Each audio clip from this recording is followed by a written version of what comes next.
Well, welcome, welcome, welcome, Heather. Thank you for joining us for the Dojo 21 questions. Yeah, thank you for Um, having me. Glad you're here. So you all set? I'm ready. Okay. Fire away. Here's the first question. What is your one word check-in for today? I think it's perseverance because, it's a tough time of year right now in the industry. Things are kind of slower than usual. So I think I just always remind myself, just keep going. It's going to pick back up. And there's Mhm. plenty to do in the meantime to continue growing my business. Yeah, so your little Dory and just swimming, Keep just keep living. swimming. Exactly. Where are you from? I'm originally from West Virginia, but I've been in Los Mm. Angeles for 20 years, which is crazy.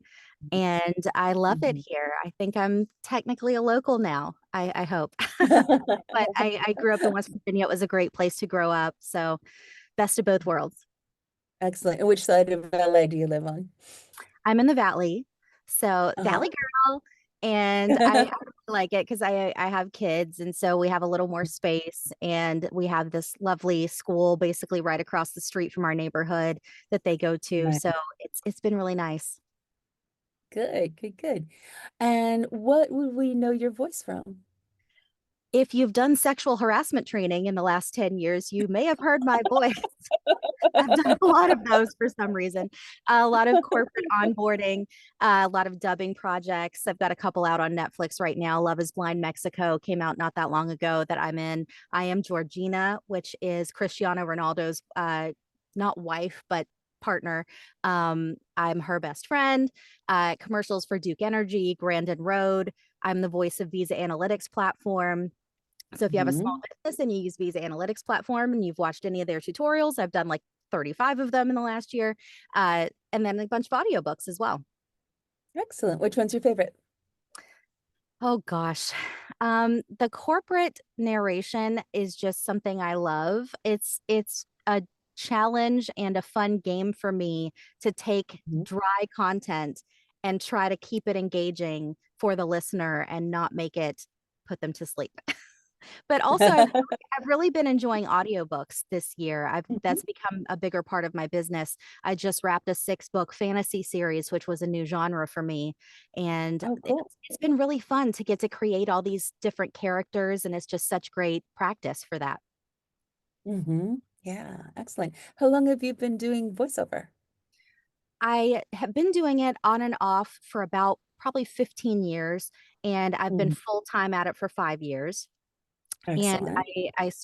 I was an on-camera actor for a long time, and voiceover was kind of a side focus. It was Mhm. secondary for me. And then it just kind of started becoming more primary focus, and I fell in love with it. So it's my full-time thing now.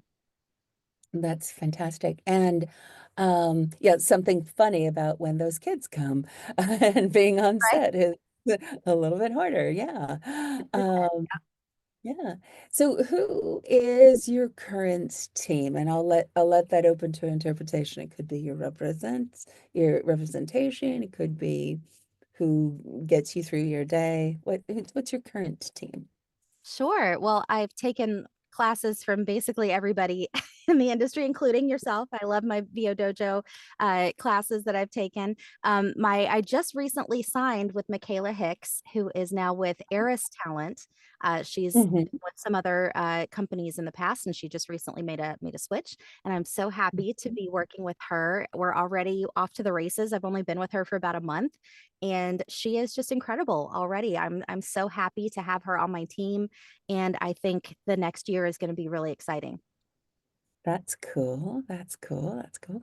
And we kind of see your beautiful setup, but tell us about what is your setup? Yeah, so I have a Studio Bricks booth, and it Hmm. was the best investment I could have ever made in my career, especially with two little boys running around my house. I got this during lockdown when I had, at the time, 4-year-old twins wreaking havoc in my house for 18 months straight. So I was like, mommy needs a quiet space. So I have this and my main microphone. I have a couple more that are packed away because I just got back from traveling. But Mhm. this is my TLM 103. This is my workhorse mic that I use for 90% of my work. I also have a 416 that I use for like animation and video games. And I got a new toy this year too, which is the Universal Audio Sphere microphone. And it's a modeling microphone. So it has software that can model like all these other different types of mics. You can set the pickup pattern. There's all these different cool settings that you can tweak and play around with. So that's been a fun experiment. And then I have an Oh, Apollo Twin auto interface. cool, cool, cool. And say the name of the modeling microphone again? It's a sphere. Speak. Um, Mhm. yeah, so Universal Audio Sphere, and it's so fun. It's like I'm such a tech nerd, and so I had fun playing around with it a little bit. That's great. And your studio Brooks looks like it might be a bigger one. Is that true, or is it just the angle of your camera? It's 4x6, Hmm. so it's it's nice. Uh, I because I was like, if I'm gonna be in here this much, I would like to not feel like I'm in a coffin. So it works really well, and it has a door with a window, so I feel like I can see what's happening a little bit. No, I'm so happy with it. Yeah, good, good. And what did you use before you had like did you start with a Studio Bricks or did you evolve to a Studio Bricks? Definitely, it was an evolution. I started with like a USB mic with no soundproofing because I didn't know what I was doing. And I booked some things that way, but then I very quickly learned that was not the ideal setup. So I moved to my closet, as many of us do, starting in the closet, good soundproofing with the clothes.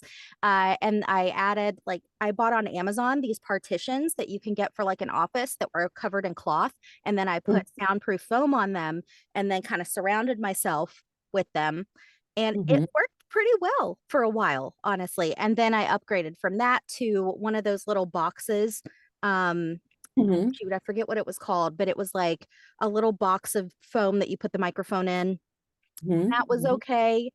But then when I really was, picking up some momentum and booking more and more, I decided to reinvest in my career and upgrade to this beauty. So Hmm. it was Excellent. it was a process though. Like I always tell people, don't look at this and think you have to have this to get started because this was several years in the making.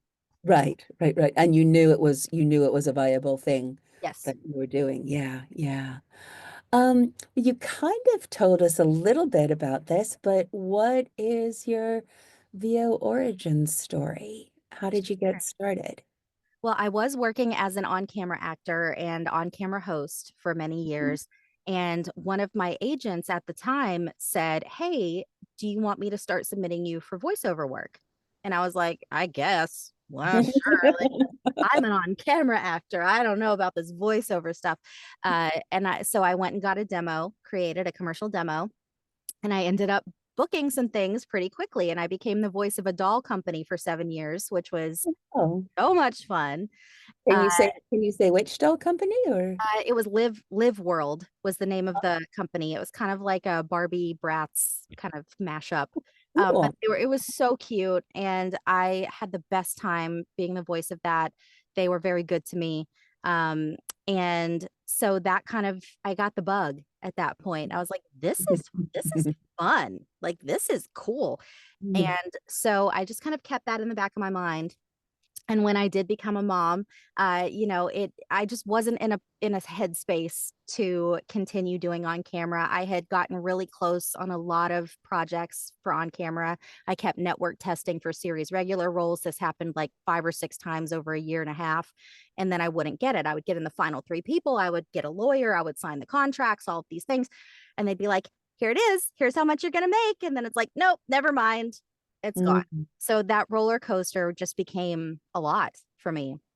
And when I had my kids, I was like, I need to switch gears here. I've just burnt out. And I thought, I need my creative outlet. I've never wanted to do anything except be an actor since I was 3 years old. This is it for me. There was no plan B. This was it. I'm gonna be an actor.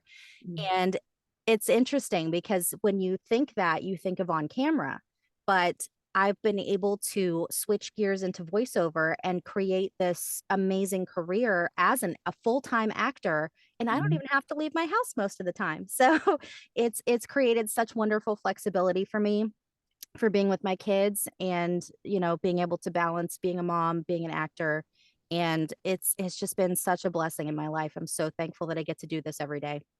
Yeah, I remember a very specific point in my career. Like I was, you know, making six figures for a Yeah, long time, and I would still have this like little inkling of a thing, like, well, but I'm not like, I'm not really like an actor. I'm not like all the people that I went to Northwestern with who are like da da da da da, and my friend from Northwestern was like, shut up. You make hundreds of thousands of dollars doing acting every single you're day. fine. You are Yeah, the most successful actor. Shut up. And I was like, oh, that's right. Yeah, like somehow somehow it gets instilled in people that it's something separate or something that it's going to yeah, take away from your own yeah, camera. I'm like, no, no, no, no, no, no.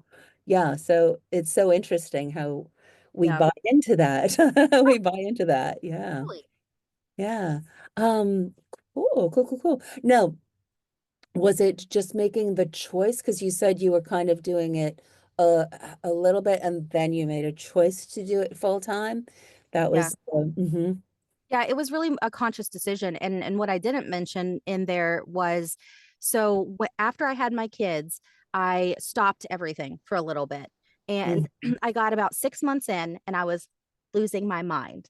And I was like, I need to do something other than change diapers for a second. And Mm, so I have also had a social media and digital marketing company on the side for about 15 years. mm, And so I do have a strong background in that area too. And so when this happened at about the 6 month point after my kids were born, I wasn't doing any acting at this particular time. And I thought I need something else. These people that I had done on camera hosting for at a Comic-Con were starting a new company.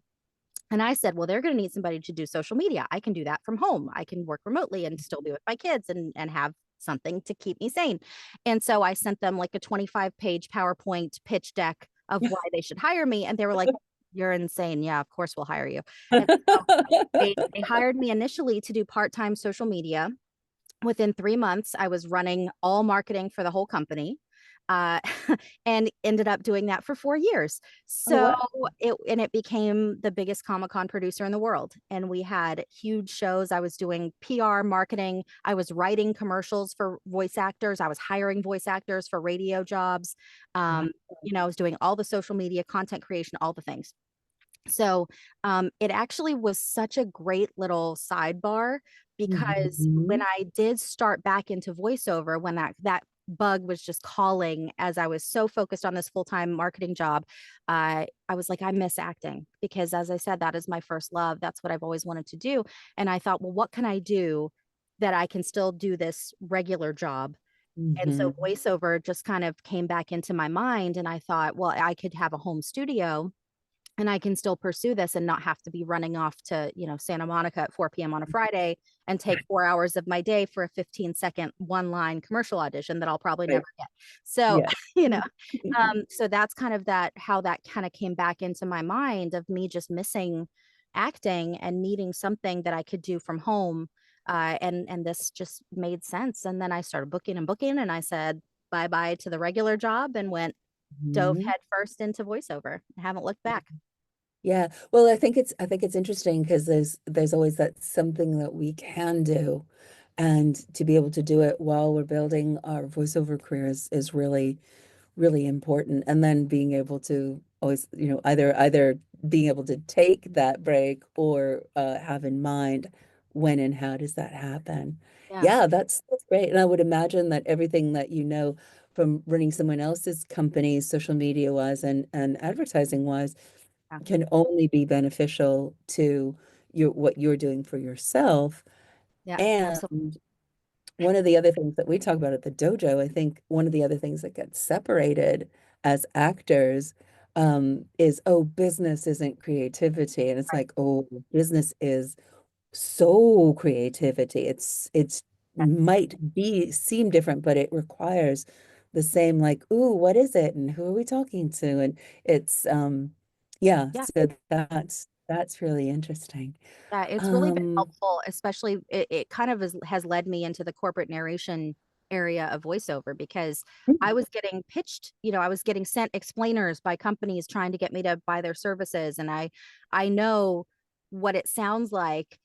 I know the difference of, oh gosh, that is not engaging. That just, I'm going to turn that off immediately versus, oh, that's really interesting. I want to hear more. And what kind of voice and voiceover qualities would make that differentiation. So being on the other side of it, I think was really helpful for me. And like you said, understanding kind of the whole vision of a campaign commercially or a project in Mhm. general and what they're trying to accomplish, who they're trying to speak to.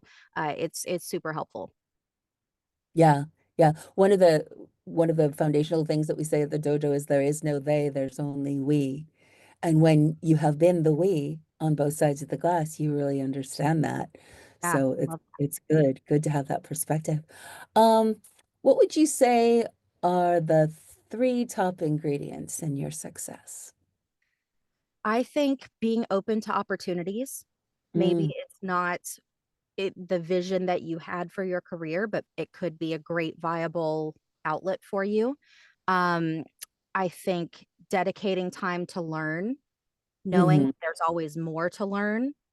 And hmm I think the ability to find joy in every job and being grateful for every opportunity, even if it seems small, even if it's maybe not the most glamorous thing. Like when I do onboarding for a corporation, that's not something that my friends in West Virginia would be like, oh wow, I can't believe you did that. But it's a great job and it's important to that company and that group of employees. So I think it's being able to have that attitude of finding that joy and being trusted to convey that information in that particular job, I think is really helpful because otherwise what's the point? If you can't find the Yeah, joy, then why are you doing it? that's amazing and wonderful. Yeah. I had a word come through. I think I'm gonna share it later in the year in a mindset call, but um, gratid gravitational of how gratitude becomes something that Yes. attracts good things. Like when you're Yes. in that state of gratitude, for the biggest or the smallest things, that it brings the things to you. That's 100%. beautiful. Yeah, yeah. So so open to opportunity. There was Time a dedicating time to learn, dedicated to learning mhm, and and then finding joy. finding the joy. Brilliant. Absolutely brilliant. Yeah. Um, would you, I don't know, sometimes there is a definite moment where you'd say, oh, this is a big break, but what was your big break? And maybe it was having kids and recognizing that you wanted to wanted to like Yeah. have a different lifestyle. But yeah, what would you Yeah. say?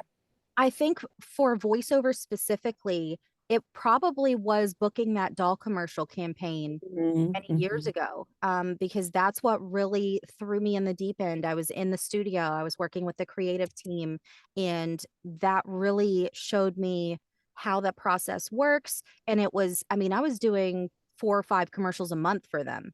It was mhm, crazy. mhm. I made more than my husband's full-time job that year, which was like Wow. a big deal. Um, and so it was just such a great crash course in voiceover. And it really kind of, I think, seeded that love for it in me. Mhm, I think in general for acting, I would say the big break was I did a competition in New York right after I graduated high school. And I got like second place out of 600 people and ended up getting my first manager here in LA from mhm, that. So mhm, that was such a pivotal moment in my life because I was attending college.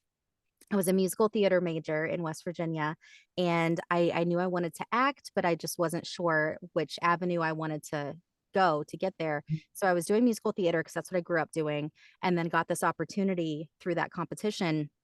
So on Christmas break, after my first semester of college, which I was on academic scholarships, I had 3 weeks to decide: do I move to LA because this manager wants to sign me, or do I go back to school?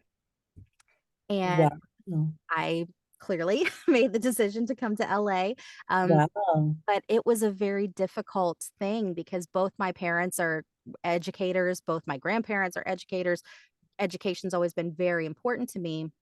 So for me to be like, oh, academic scholarships, nah, peace out, I'm going to LA, it was tough, but it was Hmm. the best decision I've ever made. And thank goodness my family was supportive. So Wow. those two instances, I think, were the biggest kind of pivotal moments of my life. Yeah. Wow. That's huge. It's strange to think, isn't it? Like, what if you did that? Yeah. Yeah. Yeah. And I think we talked about from starting VO to full time, but how long did it take?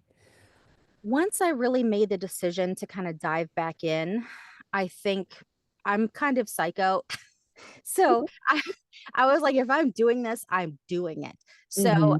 it probably took about 6 months for me to really get some momentum going and get some traction.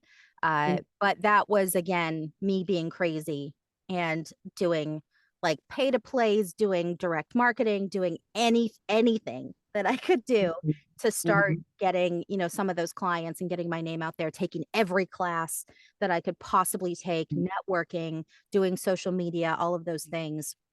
So all of those together, I would say took about 6 months once I really dove in. Overall, I would say there were probably a couple years leading up to that point where it was kind of a secondary focus for me and I was pursuing it, but I wasn't fully pursuing it. It was just kind of Right. on the side. So a couple years of lead up and then diving in about 6 months. Right, right, right. And you got to your full-time income then. Fantastic. Yeah, yeah. And we've talked a little bit about what you did while you were getting there, which is brilliant. Absolutely. What are you proudest of in your voiceover career? I think it's being able to be a full-time actor and still be there for my kids. I Hmm. think that's what I'm proudest of is being able to balance both. I feel so fortunate to be able to be in that situation. I know that's such a rare thing. People, you usually have to pick one or the other, your career or being with your family. And I feel like I've been able to structure it in a way that I'm able to do both. Knock on wood. Um, Hmm. but yeah, that's been such a great thing in my life, and I'm so thrilled to be able to do this every day. And just yeah, I mean, if you would have told me when I was 10 years old that I would actually live in LA, get to be a full-time actor, this is my real job, I would have been over the moon, and I am. That 10-year-old girl is still inside of me, and I think about it all the time of, wow, I'm actually doing it. That's so Yeah, cool. that's amazing. Yeah. That's amazing. What has been or is your biggest fear or challenge in your voiceover career? I think for me, the biggest challenge is I feel like I've gotten to this place where I'm clearly, I'm doing well. I'm so grateful. But getting to that next level, that next echelon up, Hmm. it's tough to kind of break through that ceiling, and figure out the best path to get there. And I think the answer is you just keep going. You keep trying different things. Go up, put yourself out there, and I feel like I am moving in that direction. Every year it's getting closer and closer. Like last year was the first year I was nominated for some awards for voiceover. This year Hmm. again I was fortunate to be nominated, and that's a new thing. That's a new part of my career that hadn't been there before. And so I feel like even just getting nominated, even if I don't win, such a huge step forward. I'm so, honored to be even in these conversations.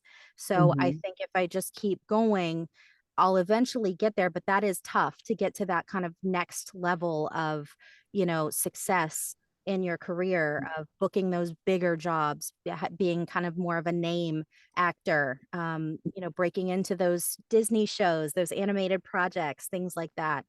Hmm. I think that's the most difficult for me right now. Hmm. Interesting. Interesting. Good, good. Are you an introvert or an extrovert? I think I'm kind of an extroverted introvert. So I think naturally I'm a little more of an introvert, but I can definitely like turn it on and be an extrovert when I want to be. I'm an Mhm. only child, so maybe it just I don't know, maybe that has something to do with it that I'm fine being by myself and being quiet and just Mhm. listening and taking in everything around me. But as an actor, you got to be able to turn it on and have a little bit of charisma and be a little extroverted and put yourself out there. So I say I'm a little mix of both. Yeah, and I think that's the exactly where what we need because we spend a lot of time alone in our boxes, Yeah. and it really is important that we're radiating life force and making those keeping those connections, those Yeah. synapses between people. Yeah, yeah, it's good. It's good. If you could do voiceover from anywhere, where would it be? I'm so happy where I am, but if I were to pick somewhere else, I would probably say Hawaii. I just got back from there 3 days ago, and Okay. it's my favorite place. It's my happy place. That's where my family and I go. We try to go every year, uh, Mhm. and it's my happy place. I love it there so much. Maybe someday I can take my studio bricks and go down. But right now, I'm so happy where I am. I love being able to be here in LA in my house and come in here and knock out a job and then, go to my kids' school and volunteer. So Yeah, I'm happy. Yeah, that's fantastic. The caveat of doing voiceover in Hawaii is that you have to get up super, super, super, super that's true. early in the morning. That's very true. I I did spent 3 months in Maui and I was like, "Ooh, Nice. that's early. Okay. Yeah, yeah, Hmm. yeah." What would you say your VO motto is if you had one? Just keep going. Mm-hmm. I mean, back to Dory again. Just keep swimming. It's just so important. I think there's so many instances in this career where you feel like you're coming up against a brick wall and it seems hopeless and fruitless, and you feel like you can't move forward from where you are. But there's always a way. You just have Mm-hmm. to figure out how to go around the wall. Maybe you can't go through it. You got to go around it. Um, and so yeah, I think it's just keep going no matter what happens. If you're passionate about it, if you're willing to put in the work, you're willing to make the investment of time and money. It is a business. You have to invest money into it as well. If you're willing to do all of those things, you can make it happen. Yeah, excellent, excellent. And what is a typical day for you? You kind of mentioned what it might be like. I think it's particularly interesting when you have other small humans that you're responsible for to fit them in. Right. But what is a typical voiceover day like for you? Sure. Well, one of the things I like most about this career is every day is a little bit different. But in general, when school is in session, I'll get up and get my kids off to school. My husband does too, so we tag team it. Thankfully, he's amazing. But usually, like I'll get up, I'll get the kids to school, then I'll come home, I'll make my tea. Got to have my tea every day. And I'll come in the booth usually by about 8:30 in the morning, and I'll knock out any auditions or bookings that I have from my agent, or any repeat clients that just kind of send me things periodically. And if I have any ongoing projects like an audiobook or things like that, Mhm. then I'll start working on those. Then once all my current queue of work is kind of addressed, then I'll start my marketing for the day. So I do a lot of direct marketing via email, via LinkedIn, via social media. And with my background in social media and digital marketing, it's definitely a focus for me to be very active on social media whenever I can. I Mhm. have booked quite a bit of work that way. So I definitely recommend that to everyone of if you don't put yourself out there, no one's going to know you exist. It's the same as any business. If you're looking to do business with someone and they don't exist online, they don't have a website, they're not on social media, Mhm. that's probably at this point going to affect your opinion of them and Mhm. how valid or successful they are. So for better or worse, that's what it is. And so Mhm. I spend some time, doing social media, doing marketing. And that's kind of where, that's kind of my general day. Mhm. And then I'll pick up my kids. I'll usually have an audition or two roll in the evening that I'll, pop in and do. Um, but I always am checking my website. I'm checking my materials, making sure that everything's working properly, because that's another thing I always talk about, on my social media, especially, or coaching clients or whatever. having a website doesn't matter if your links don't work, if your demo Right, doesn't, right. if your materials aren't up to date. So a lot of times in the afternoons, that's kind of what I'll focus on, is making sure everything's working, all my demos are good and updated, and that all my information is correct everywhere. Mm-hmm. Excellent. And then I'll do Well, a lot of classes too. Still take a lot of classes. I'm always working with coaches and learning and, trying to better myself. mm-hmm. Yeah, yeah.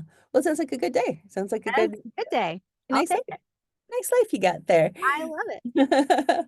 Um, knowing what you know now, what would you say to yourself when you were starting? There's a couple things I think that I would love to have known sooner, one of which is learn the tech Mm, sooner of voiceover, because we are all expected to be our own engineers at this point. When I started in voiceover, I didn't even do auditions by myself. I went into my agent's office and they mm-hmm, had a studio and I would record there. They would edit it, they would submit it, the whole thing. I didn't have anything to do with it. Now mm-hmm, we are a one-stop shop, and mm-hmm, you better be able to know how to get your audio sounding broadcast ready, especially in a lot of the work that I do, the corporate work. That typically needs to be fully edited. It needs to be ready for broadcast because it's probably someone has gotten this put on their desk that they don't know what they're doing. mm-hmm, And they've mm-hmm. been tasked with creating this project and they don't understand the process. And so they're looking to us as the voice actor to provide that service for them as well. So I think learning the tech, learning how to edit, what's a plugin, which ones do I need, what microphone do I need, what's the microphone technique, that kind of thing, I think is super important. And the other thing that I wish that I would tell myself would be, it's not a closed club. You hear all these things when you're not in voiceover of, oh, it's so hard to get into. It's this closed group and, they don't let anybody new in. Couldn't be further from the truth. Maybe there are certain areas, sure, where it's a little tougher to break in and it maybe is a smaller group of people that are at the kind of top echelon of that area. But in general, it's such an open community. There's so much opportunity out there. I think people don't realize the amount of work that is available. You just have to find it and you have to make it so that they can find you. So Right, I think it's just, I would tell myself, just go for it, And there's other areas of voiceover that you can make a great living in. You don't have to be a Disney princess, even though that would be great. But there are so many other areas of work that you can get. You just have to go out there and be willing to find it. right, right, right. And then I also hear you emphasized investing time and energy in learning while you're doing that. So, Absolutely, 100%. So important.